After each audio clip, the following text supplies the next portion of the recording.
30,000 বৎসর পরেও উঠানো হবে কবর থেকে।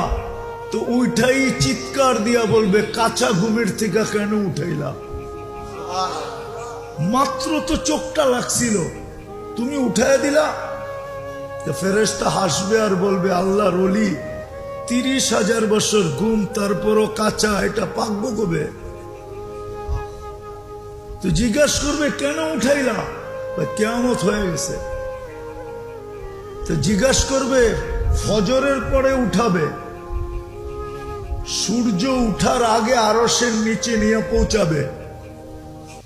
কেননা সূর্য তো ওই দিন আজকের মতো আলো নিয়ে উঠবে না। ওই দিন সূর্য উঠবে, কিন্তু এতটুক দূরত্ব নিয়ে উঠবে না, 9,30,00,000 মাইল দূরত্ব নিয়ে উঠবে না। ওই দিন সূর্য উঠবে 1.5 কিলোমিটার মাথার উপরে দূরত্ব নিয়ে। এখন কতটুক দূরত্ব নিয়ে ওঠে? 9,30,00,000